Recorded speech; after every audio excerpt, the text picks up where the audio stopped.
찬송하시겠습니다. 366장입니다.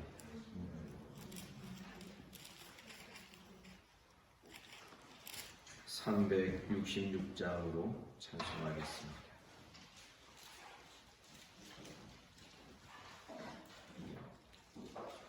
어두운 내 눈 밝히사 진리를 보게 하소서. 진리의 열쇠 내게 주사 참빛을 찾게 하소서. 기쁘신 뜻을 알고자 엎드려 기다리오니 내 눈을 뜨게 하소서. 성령이여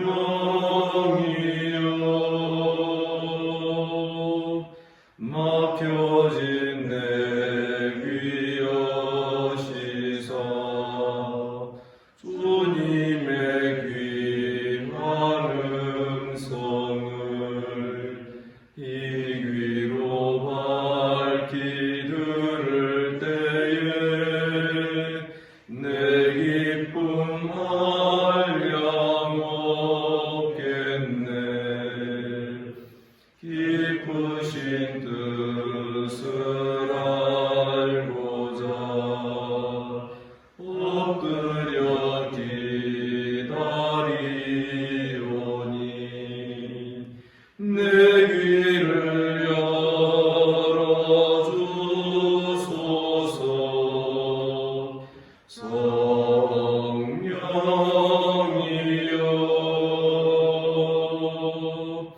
봉해진 내 입 여시사 복음을 널리 전하고 차가운 내 맘 녹여주사 사랑을 하게 하소서. 기쁘신 뜻을 알고자 엎드려 기다리오니 내 입을 열어주소서. 성령이여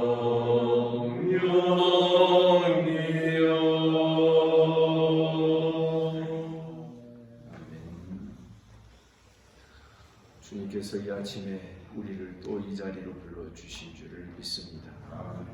사도신경으로 신앙 고백 드리겠습니다. 나는 전능하신 아버지 하나님 천지의 창조주를 믿습니다. 나는 그의 유일하신 아들 우리 주 예수 그리스도를 믿습니다. 그는 성령으로 잉태되어 동정녀 마리아에게서 나시고 본디오 빌라도에게 고난을 받아 십자가에 못 박혀 죽으시고 장사된 뒤 사흘 만에 죽은 자 가운데서 다시 살아나셨으며 하늘에 오르시어 전능하신 아버지 하나님 우편에 앉아 계시다가 거기로부터 살아있는 자와 죽은 자를 심판하러 오십니다. 나는 성령을 믿으며 거룩한 공교회와 성도의 교제와 죄를 용서받는 것과 몸의 부활과 영생을 믿습니다. 아멘. 하나님 말씀 하박국서 1장 12절부터 2장 1절까지 교독하겠습니다. 1장 12절입니다.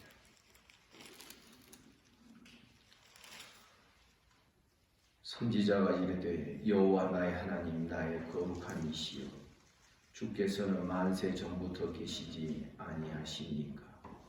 우리가 사망에 이르지 아니하리이다. 여호와여 주께서 심판하기 위하여 그들을 두셨나이다. 반석이시여 주께서 경계하기 위하여 그들을 세우셨나이다. 주께서는 간절하시고 악을 사랑하시고 해역을 사랑하시고 어찌하여 그 자들을 강론하시며 악인이 자기보다 의로운 사람을 참견하시나이다. 주께서 어찌하여 사람을 바다의 고기 같게 하시며 다스리는 자 없는 벌레 같게 하시나이까. 그가 하시고 모두가 꾸며 그물로 잡으며 소망으로 모으고 그리고 그 과학을 철거하여 그물에 제사하며 투망 앞에 분양하오니 이는 그것을 힘입어 소득이 풍부하고 먹을 것이 풍성하게 됨이니이다. 그가 그를 끌어오는 계속하여 여러 나라를 유지하여 다 같이 내가 내 파수하는 곳에 서며 성무에 서리라. 그가 내게 무엇이라 말씀하시는지 기다리고 바라보며 나의 질문에 대하여 어떻게 대답하실지 보리라 하였더니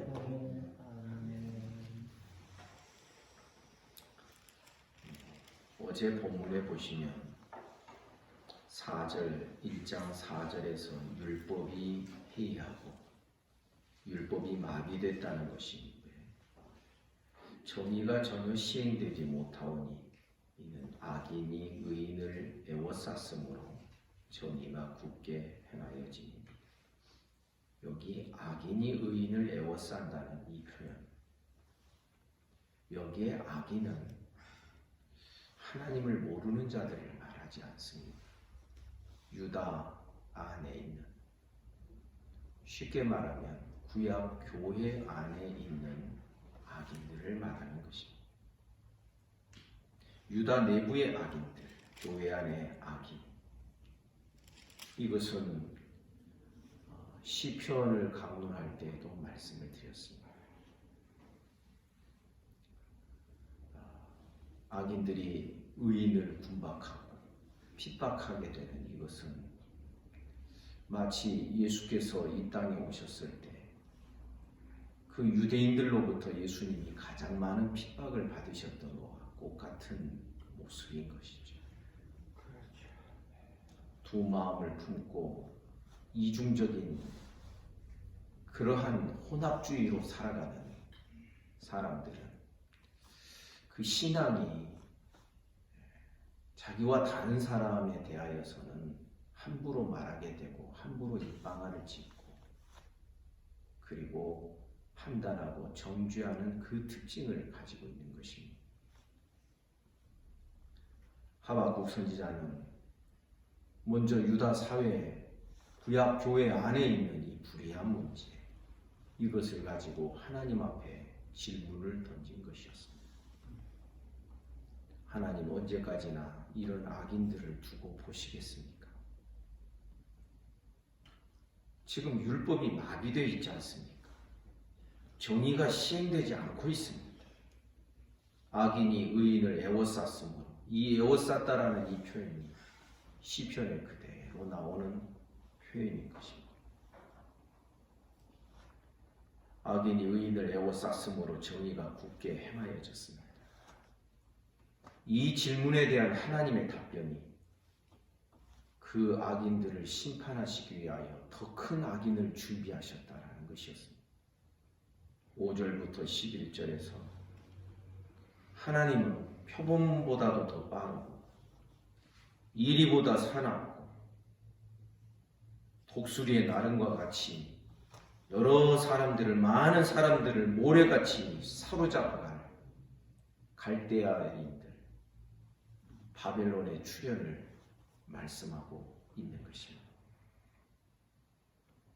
그러자 오늘 본문에서는 선지자가 또 하나의 질문을 던질 수밖에 없지. 12절에 보니 선지자가 이르되 여호와 나의 하나님 나의 거룩한 이시여 주께서는 만세 전부터 계시지 아니하시니까 우리가 사망에 이르지 아니할 것입니다. 여호와여 주께서 심판하시기 위하여 그들을 두셨나이다. 반석이시여 주께서 경계하기 위하여 그들을 세우셨나이다. 유다 안에 있는 악인들을 그들 때문에 하나님께 호소하였더니 하나님께서 더 큰 악인, 외부적인 악인을 동원하셔서 바벨론을 동원하여 그들을 심판하시겠다고 하니까 선지자는 하나님께서 하시는 이 일이 우리를 아주 망하게 하시는 일은 아니지요. 우리를 경고하고 경계하시기 위하여 구약교회를 경계하기 위하여 하시는 일이시죠. 이렇게 하나님의 그 자비와 긍휼의 호소를 또 하는 것입니다. 그러면서 13절에서 또 하나의 질문이 나오죠.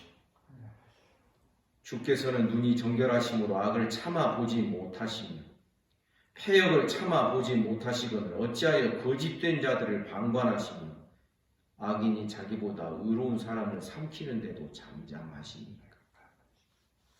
악인이 자기보다 의로운 사람을 삼킨다는 이 표현은 문맥을 볼 때에 유다 사회 안에 있는 그것을 말하고자 함이 아니라 바벨론이 어찌하여 그래도 바벨론보다는 그래도 유다가 더 나을 것인데 왜 바벨론 같은 이 악인이 자기보다 상대적으로 의로운 유다를 삼키는데도 잠잠하시려나요?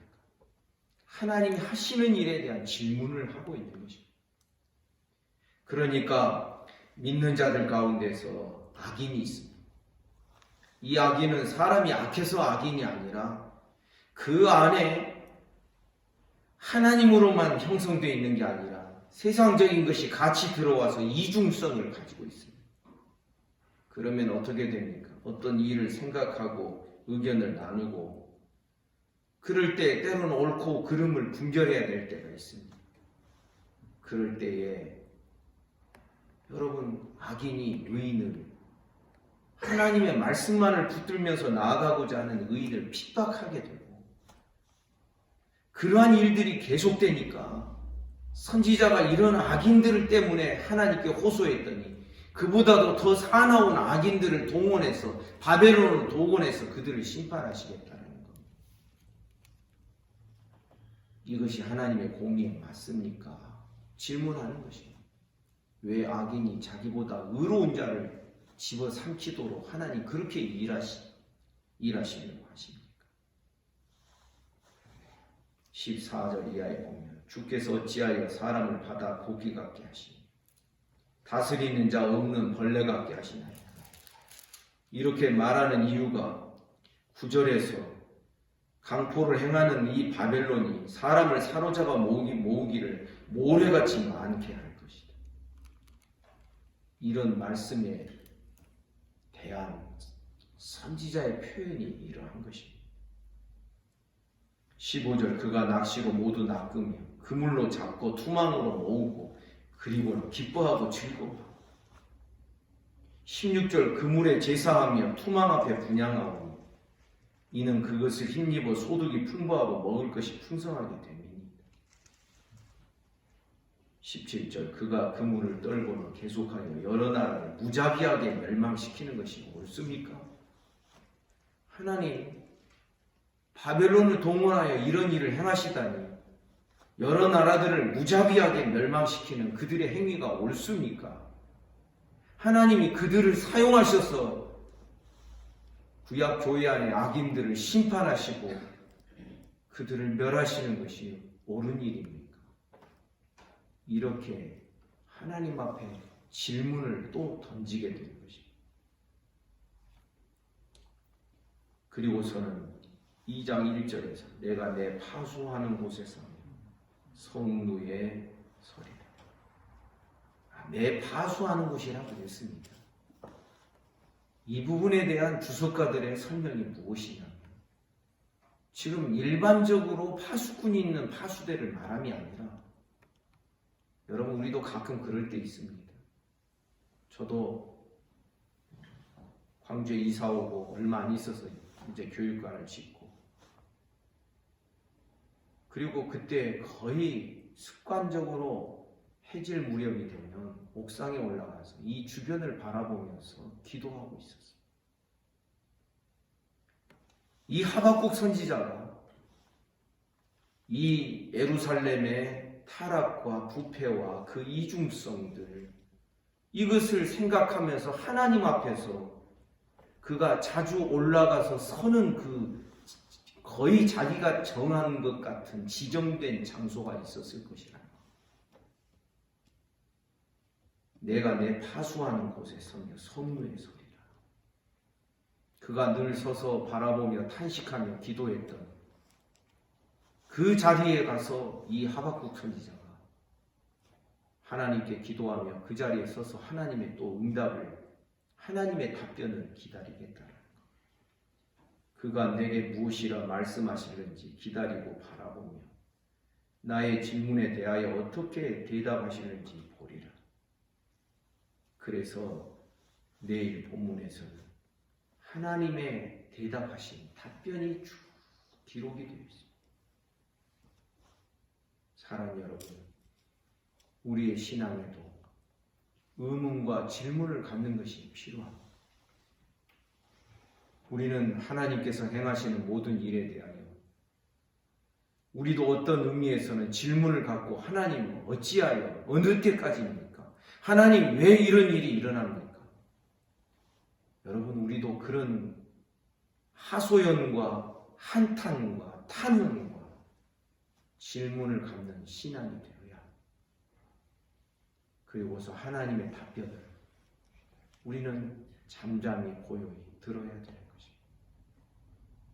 여러분들이 어떤 의문점을 가지고 하나님께 기도하시잖아요.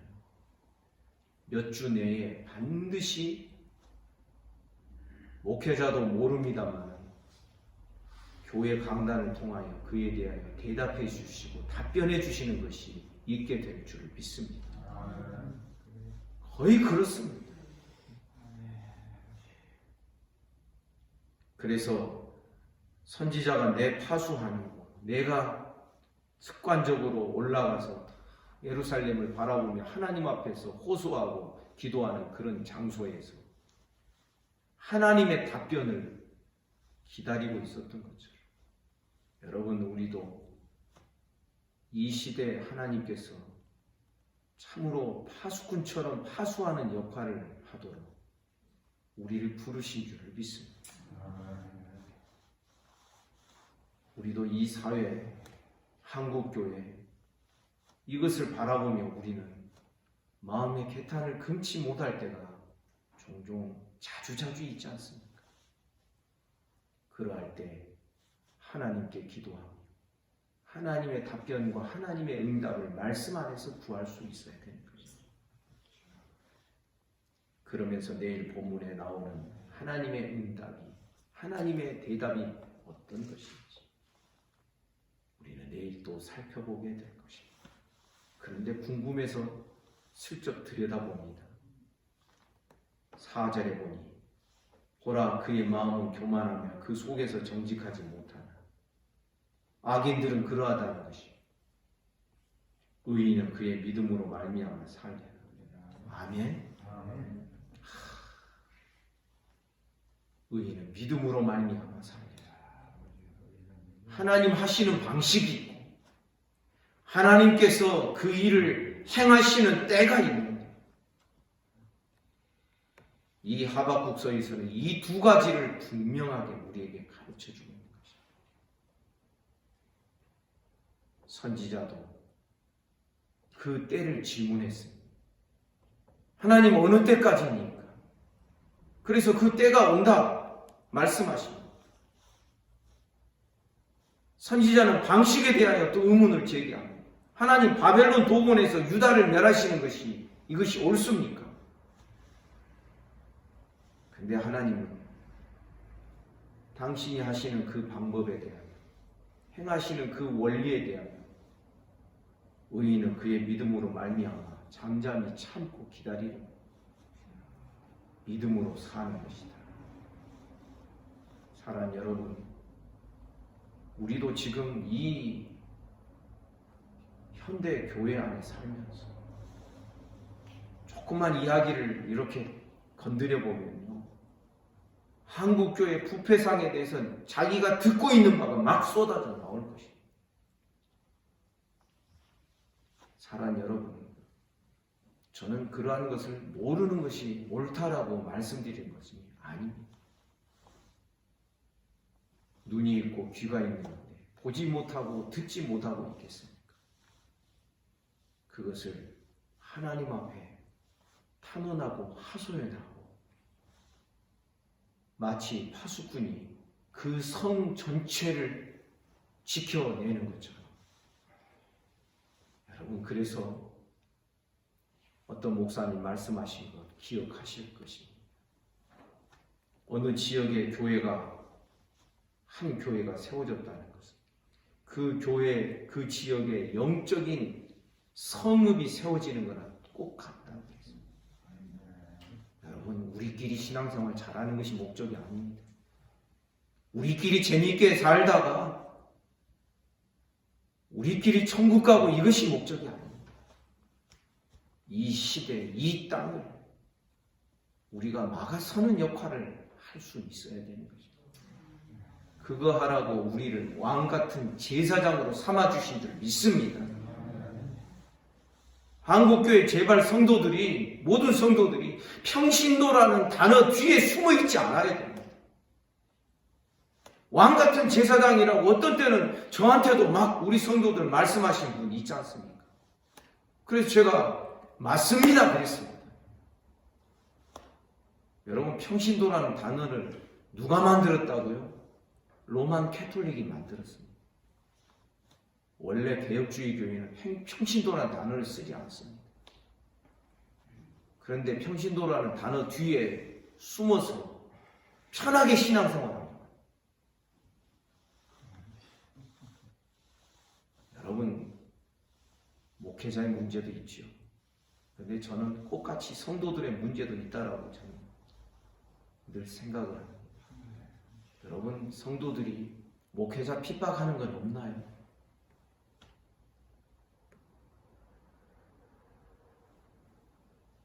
우리 깨달아야 됩니다. 믿음으로 사는 우리들이 되어야 합니다. 그래서 이 하박국서는요, 우리에게 단순히 어떤 정의 문제, 이 하박국서를 잘못 적용하면요, 사회 정의를 또 말합니다. 왜? 유다 사회가 그랬으니까. 그러나 우리 깨달아야 되는 게, 그 당시 유다 사회는요, 구약 교회입니다.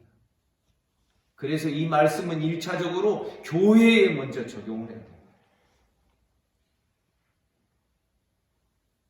우리는 정의 이런 것을 지금 말하고자 하는 게 아니라,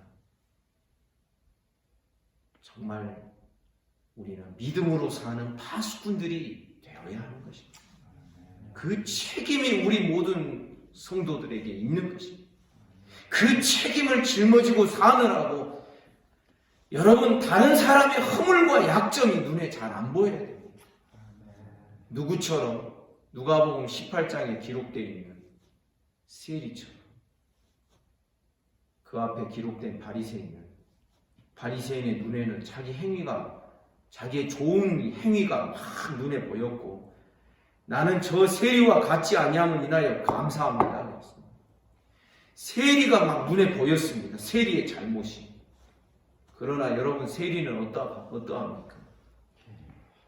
바리새인의 잘못에 대해서 눈에 보이는 게 없습니다. 왜? 자기 문제, 자기 잘못 때문에 가슴을 치느라고 다른 사람을 말할 겨를이 없는 것입니다. 우리 이런 삶을 지향하며 나아가야 되는 것입니다.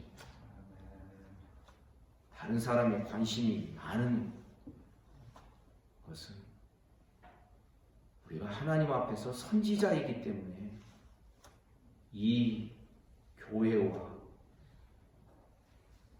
이 사회를 위하여 우리가 파수하는 그런 책임이 우리에게 있기 때문에 그런 정도여야 되지.